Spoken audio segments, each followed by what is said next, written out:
Bonjour à tous, j'espère que vous allez bien. On se retrouve aujourd'hui dans le cadre du challenge de 7 jours de pilates pour le jour 6, un full body. En ce début de séance, j'ai de la compagnie, vous pouvez le constater. On se met directement sur un 4 pattes, on va tendre une jambe puis le bras opposé. On va faire ce mouvement combiné donc d'extension sur le temps inspiratoire et sur l'expiration, je ramène ma main collée à mon genou et je suis partie durant tout le temps expiratoire pour un bras de fer. Donc je souffle en appuyant très fortement sur mon genou, je résiste également avec mon genou contre ma main et j'engage bien mon transverse. On a la chance d'avoir Prince qui fait la séance avec nous. On ne se précipite pas, on prend une grande inspiration thoracique en ouvrant le thorax et sur l'expiration seulement on rapproche le genou en gardant bien l'équilibre, ça c'est la difficulté, et avec la main on appuie très très fort.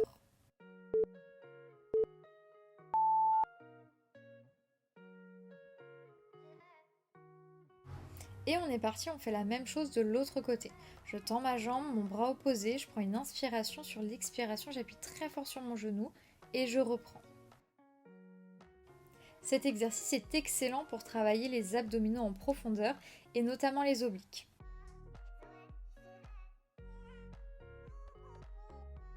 À chaque fois que vous appuyez sur votre genou, je dois voir votre bas du ventre qui se rentre.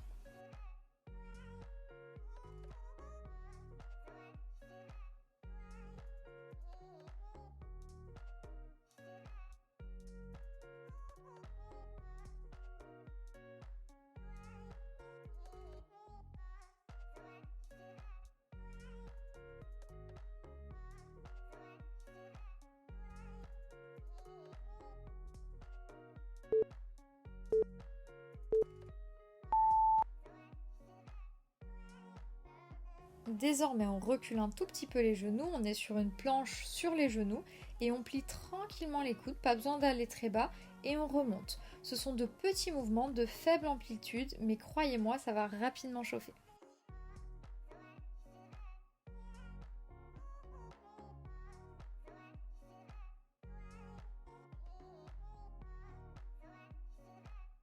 Pensez à bien abaisser les épaules en relâchant toutes les tensions au niveau des trapèzes. Donc le trapèze est le muscle qui relie l'épaule au bas de la tête.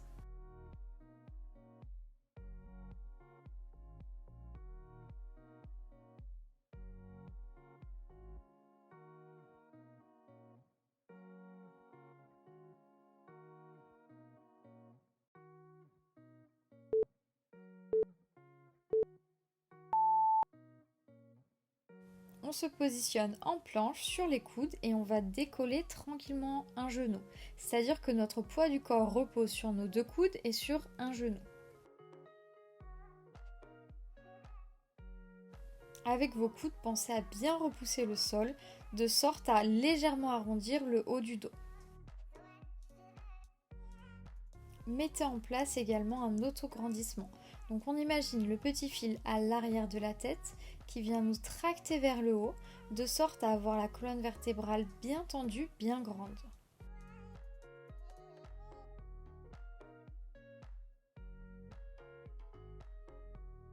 Allez, ne lâchez pas, je sais que vous pouvez tenir cette minute entière de gainage.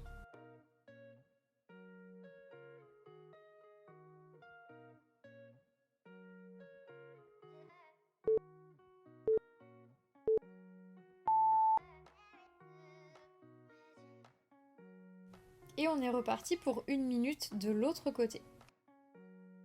Même si une jambe est tendue, décollée du sol, essayez d'avoir le bassin bien dans l'axe. C'est-à-dire que si on vous regarde de profil, il ne faut pas qu'une fesse soit plus haute que l'autre.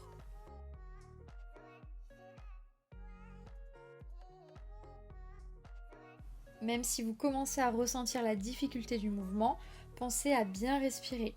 On ne fait jamais d'apnée.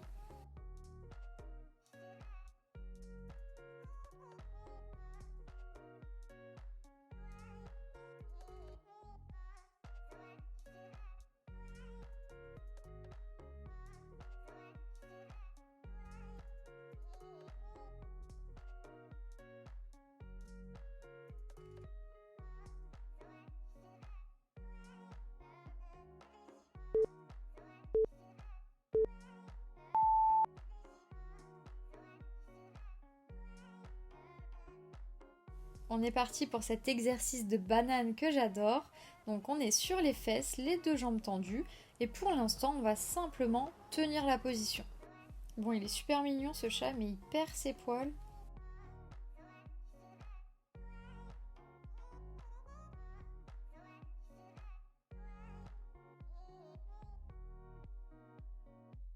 Ne lâchez pas, gardez les deux jambes bien le plus haut possible.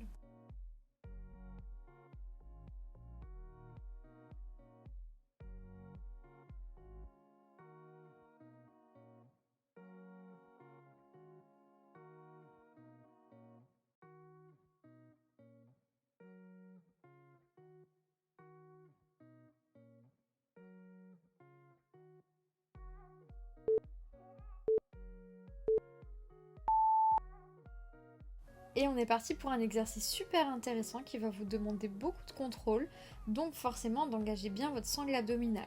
Vous voyez, je fléchis mon genou de la jambe du haut et avec mon pied, je vais venir toucher l'avant de ma jambe, puis en arrière. L'objectif est donc de conserver son équilibre durant toute la minute.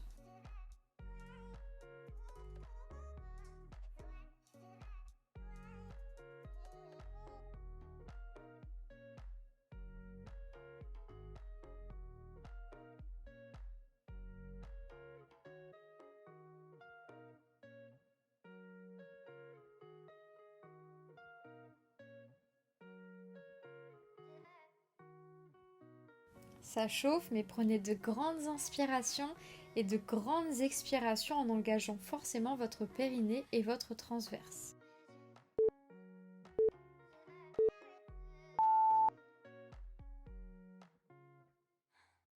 Et on est parti, on se positionne de l'autre côté, toujours sur la fesse.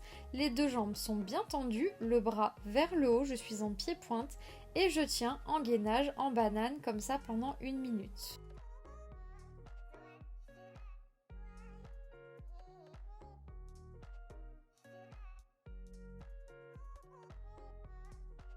Le coude qui est au contact du tapis repousse bien contre le sol, de sorte à créer de l'espace entre cette même épaule et l'oreille. Personnellement, j'aime bien garder mon bras en l'air, ça m'aide à mettre en place cette posture d'autograndissement, mais si ça travaille trop pour vous, vous pouvez le positionner au niveau de la taille.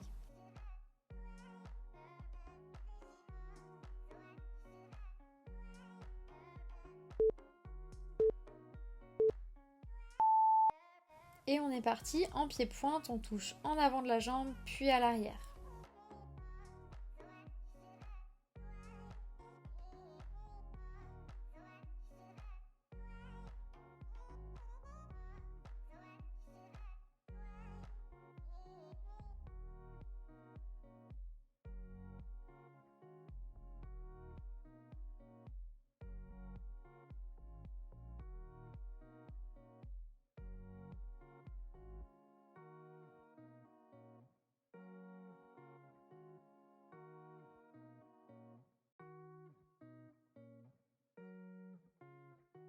Pensez à bien vous redresser de sorte que le flanc du cou ici gauche ne se rapproche pas du sol.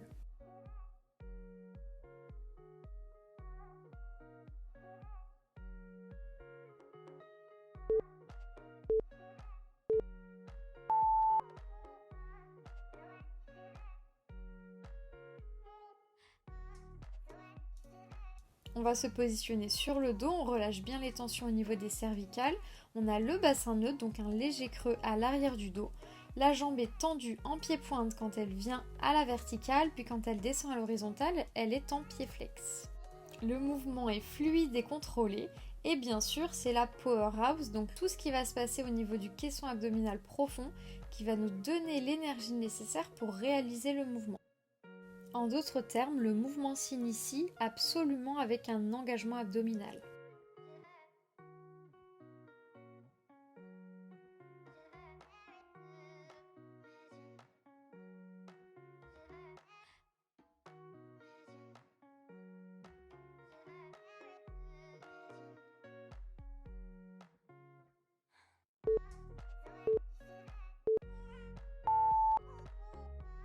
Et on est parti pour une nouvelle minute, on fait la même chose de l'autre côté.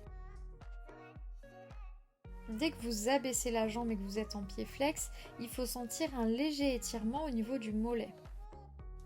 Si vous ne sentez rien, c'est que vous n'avez pas suffisamment amené les orteils et la cheville vers vous.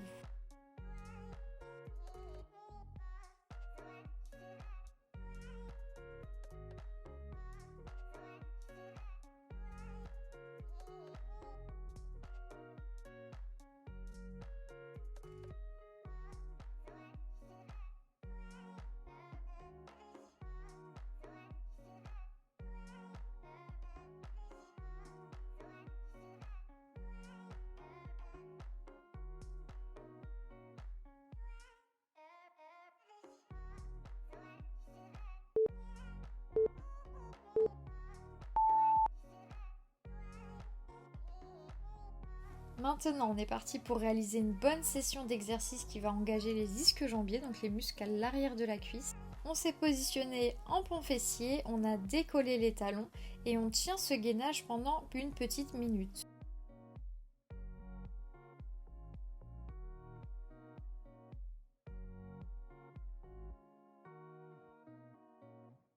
Allez, si jamais vous sentez déjà que ça chauffe un petit peu trop et que vous êtes proche de la crampe, essayez au moins de finir la minute, si vous le pouvez bien sûr, et après vous ferez une petite pause en reposant les fesses.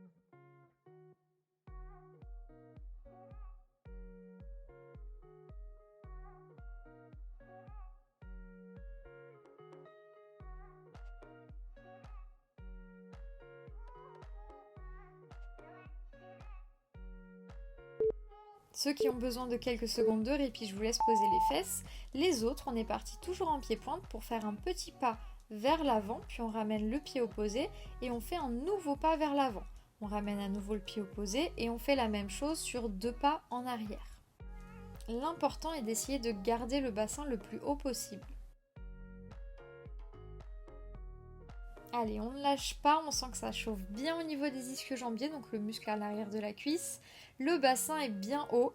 Pour bien caler votre respiration, ce que vous pouvez faire, c'est lorsque vous ramenez les pieds en direction de vos fesses, vous inspirez, et lorsque vous les éloignez, vous expirez.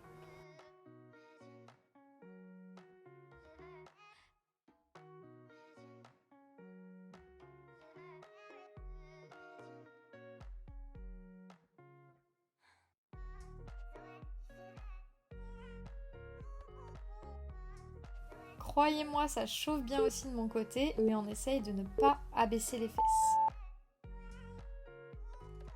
Et on est parti pour le même exercice, mais ce coup-ci on est en pied flex, donc la pointe de pied est décollée. Cet exercice est très intéressant car en plus d'engager les ischio-jambiers, ici on vient faire chauffer les releveurs du pied, donc les muscles qui vous aident lors de la marche.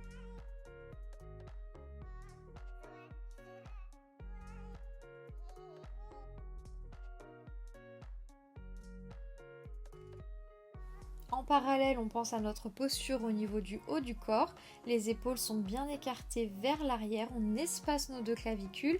Et bien évidemment, maintenant vous connaissez, on pense à se grandir avec le petit fil qui nous tire à l'arrière de la tête.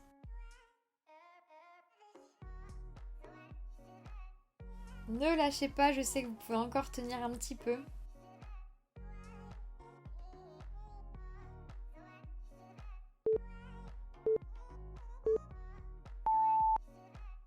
On revient sur un pont fessier classique, les pieds sont à plat et on va simplement faire des ouvertures de hanches, on écarte les 2 genoux, puis on vient les faire se toucher. Si jamais c'est trop intense, ce que vous pouvez faire, vous pouvez simplement tenir le mouvement en statique, donc sans bouger.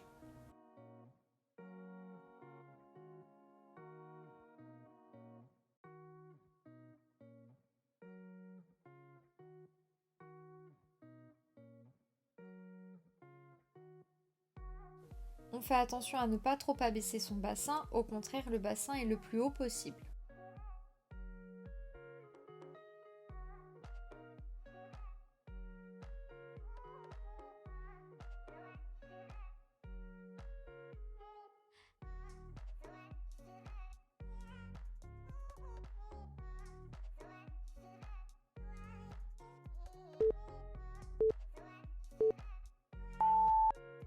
Ouf, on peut souffler un petit peu sur les ischios. Là, on va travailler les abdominaux. Je viens saisir l'arrière de ma cuisse, la jambe opposée est tendue et je suis partie pour un roll-up, roll-down. Donc roll-up, j'essaye de me redresser tout doucement. On essaye d'éviter la coupe principale et de bien engager son transverse tout le long du mouvement.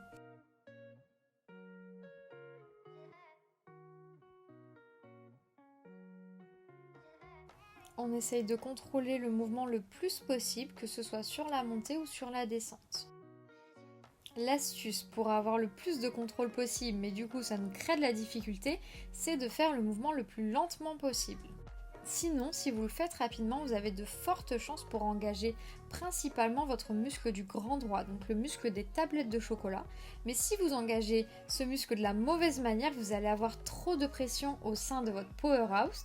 Donc trop de pression au niveau de l'abdomen, mais également au niveau du périnée. Et on est reparti 1 minute, la même chose de l'autre côté, toujours avec contrôle.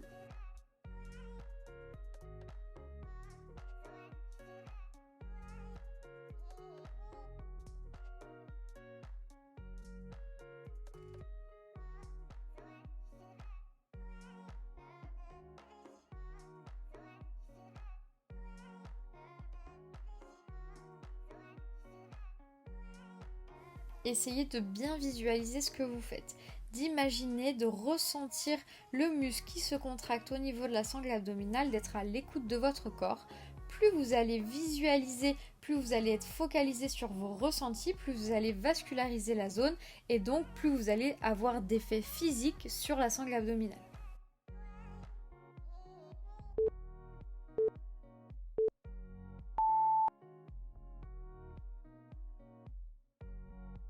On relâche tout, on rapproche les genoux de la poitrine, on prend une grande inspiration et sur le temps expiratoire, on va essayer d'écarter les genoux. Cependant, vous voyez, mes mains sont placées autour de mes genoux pour résister à cette poussée vers l'extérieur. Donc c'est exactement le même principe que l'exercice qu'on a réalisé au début. J'inspire, rien ne se passe, mais sur l'expiration, je fais un bras de fer entre mon genou qui cherche à aller vers l'extérieur, à ouvrir la hanche, et ma main qui sert au contraire à essayer de rapprocher mes deux genoux l'un contre l'autre. Pour avoir une bonne résistance, ce que vous pouvez faire, c'est coller vos deux pieds.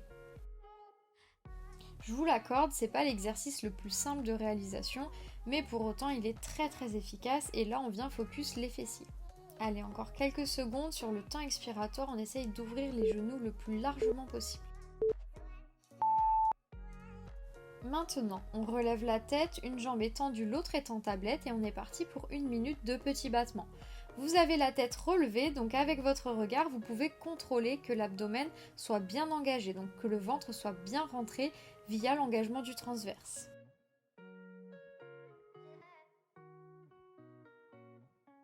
Si jamais ça chauffe trop au niveau des cervicales, essayez avec votre tête de regarder plutôt vers le ciel.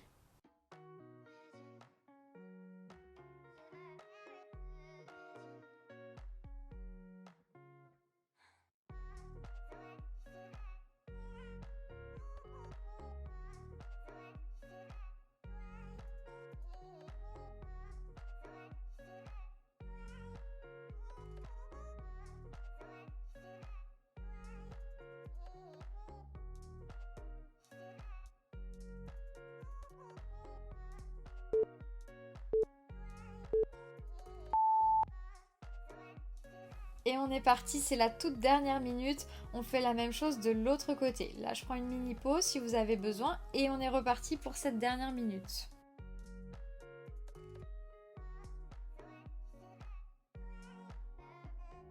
Donc là, vu que ce sont de petits mouvements de faible amplitude et rapides, je les exécute également sur la phase inspiratoire. Donc j'inspire, mes bras bougent, sur l'expiration je contracte mon périnée, mon transverse et mes bras continuent de bouger.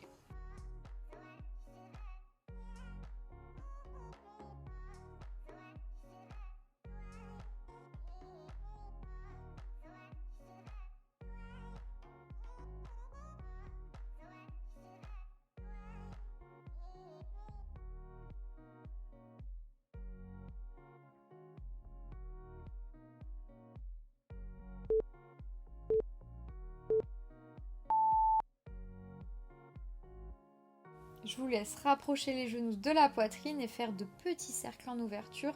Ça fait toujours beaucoup de bien au niveau des hanches. J'espère que cette séance vous a plu. Pensez à vous abonner et à laisser un petit commentaire. À demain!